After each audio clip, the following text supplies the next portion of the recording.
Bonjour et bienvenue dans À la Une. Être offensif dans un monde instable et dangereux, voilà l'ambition affichée par Nicolas Sarkozy pour la diplomatie française. Le président français a évoqué la politique étrangère de la France à l'occasion du rendez-vous annuel qui rassemble tous les ambassadeurs à l'Elysée pendant 3 jours. Le chef de l'État a rappelé que la lutte contre le terrorisme était une priorité, définissant un arc de crise allant du Pakistan au Sahel. Autre source d'inquiétude pour la diplomatie française, la situation en Somalie, en Afghanistan ou encore en Iran. Un discours qui intervient au moment où plusieurs personnalités évoquent un malaise au sein du Quai d'Orsay.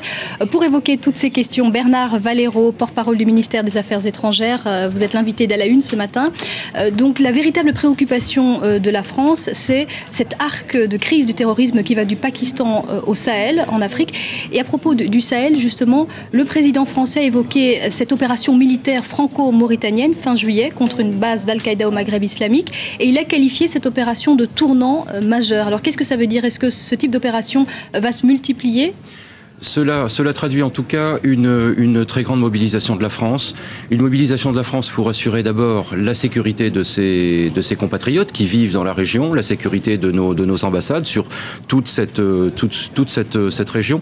Et puis également une mobilisation de la France avec ses partenaires de la région, avec ses partenaires européens, avec ses grands partenaires de la communauté internationale pour précisément faire face au développement de cet arc de crise et du terrorisme dans la région.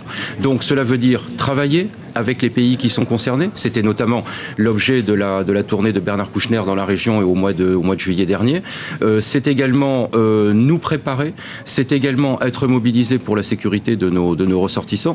Donc nous sommes naturellement mobilisés en permanence et puis de travailler avec l'ensemble de nos partenaires précisément pour enrayer, pour lutter contre ce fléau qui commence à prendre de l'ampleur, qui commence à s'étendre. On l'a vu encore récemment lorsque les extrémistes de Somalie ont commis des attentats absolument barbares, sanglants en Ouganda. Les frontières sont poreuses, les frontières sont franchissables et donc il est important d'apporter une réponse adaptée à cette nouvelle menace. C'est ce que nous faisons. Donc des opérations militaires du type de celles qu'on a vues donc en Mauritanie sont envisageables ? Tout dépendra naturellement, et on ne va pas l'annoncer à l'avance bien sûr, de l'évolution de la situation, d'une part, de l'évolution de notre évaluation de la menace. Notre mobilisation est totale avec une double préoccupation, aider les pays qui sont concernés, victimes surtout du terrorisme et de la montée de ce fléau, et en ce qui nous concerne aussi plus directement, d'assurer la sécurité de nos ressortissants sur place. Alors Nicolas Sarkozy a évoqué également la question des rançons. On ne peut pas se contenter de verser des rançons, ce n'est pas une stratégie durable, a-t-il déclaré. Est-ce que c'est une critique implicite de l'Espagne qui a obtenu la libération de 2 de ses ressortissants en versant vraisemblablement des rançons ? C'est la position de la France. Le président de la République a rappelé la position de la France. Il faut travailler dans ce type de situation dans différentes directions. D'abord, une mobilisation permanente pour la sécurité de nos ressortissants, puisque nous parlons d'otages, de prise d'otages. D'autre part, une posture de coopération permanente avec les pays qui sont victimes de ce terrorisme, et de ce terrorisme à bien des égards barbare, comme nous l'avons souffert nous-mêmes avec l'assassinat inqualifiable de Michel Germano, et puis également au plan de la mobilisation internationale. Le terrorisme doit se combattre par la coopération, par la combinaison, l'union des efforts. Regardez par exemple ce que nous faisons en Somalie, ce que les Européens font en Somalie, à l'initiative de la France il y a quelques années. Une opération aéronavale au large de la Somalie pour garantir et sécuriser l'approvisionnement alimentaire de la Somalie. Des opérations de formation des forces de sécurité somaliennes, un appui à la force de l'Union africaine, l'AMISOM, qui s'efforce dans des conditions très difficiles naturellement de ramener ce pays vers la stabilité, vers la paix, et puis un accompagnement politique avec tous les pays de la région, avec les pays européens, précisément pour essayer de trouver les bonnes voies de solution aux problèmes en Somalie. Ce que nous faisons en Somalie, nous le faisons également dans beaucoup d'autres et avec beaucoup d'autres pays dans la région. Et au lendemain de l'opération militaire franco-mauritanienne, Al-Qaïda au Maghreb islamique islamique a menacé la France de représailles. Est-ce que ça veut dire que les ressortissants français, en général, sont plus en danger que jamais dans cette région? En tout cas, ce qui est sûr, c'est que la mobilisation des autorités françaises, la mobilisation de nos ambassades sur place, la mobilisation de notre concertation, de notre coopération sur ces questions-là avec les autorités locales, elle est absolument totale. Je recommande aussi, et je saisis l'occasion de notre rencontre ce matin, pour conseiller véritablement à tous nos compatriotes qui voudraient également voyager dans cette région, préalablement à tout déplacement, de consulter le site Conseil aux voyageurs du ministère des Affaires étrangères. Alors un autre dossier qui a été abordé par Nicolas Sarkozy, c'est l'Iran. Il a parlé de menaces nucléaires en Iran, mais il a également évoqué le sort de cette femme iranienne condamnée à mort par lapidation pour adultère et complicité de meurtre. Et Nicolas Sarkozy a dit que la France avait la responsabilité de cette femme iranienne.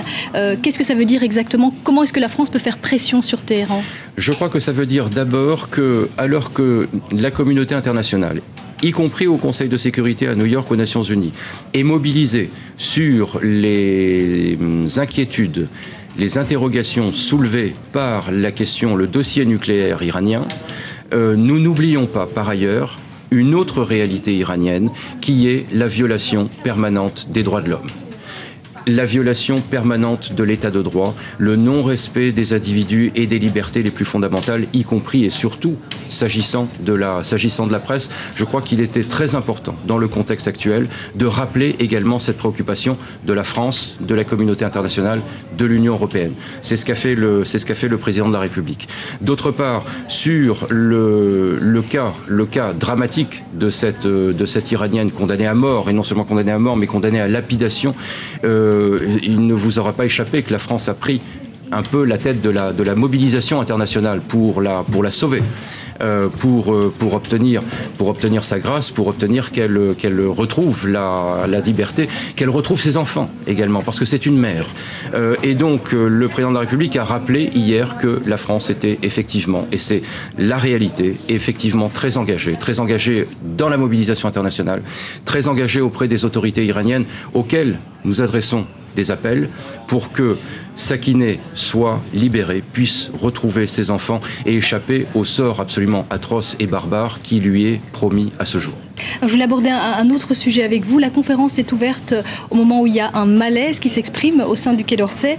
Il y a eu les déclarations de Jean-Christophe Rufin, l'ancien ambassadeur de France au Sénégal, qui a évoqué un ministère sinistré, complètement marginalisé.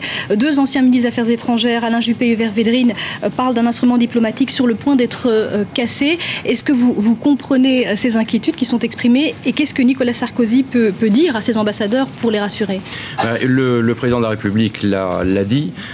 Je crois qu'il faut urgemment sortir des clichés d'une certaine routine intellectuelle qui consiste à l'autodénigrement ou à se couvrir la tête de cendre. Il faut se réveiller, regarder le monde dans lequel nous vivons. Est-ce que vous pensez qu'il y a un malaise au département d'État américain? Est-ce que vous pensez que les diplomates chinois sont en situation de malaise? La réponse est non. Ils sont mobilisés. Nous devons l'être. Ce n'est pas facile. Les temps, notamment les temps budgétaires, sont durs, mais il faut trouver des solutions. C'est ce que nous sommes en train de faire. C'est également l'objet de la conférence des ambassadeurs.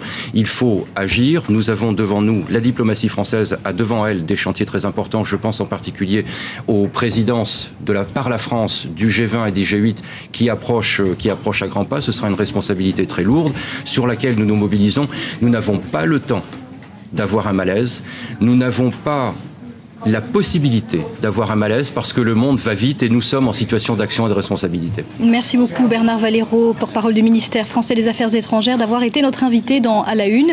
Restez sur France 24, tout de suite d'autres informations.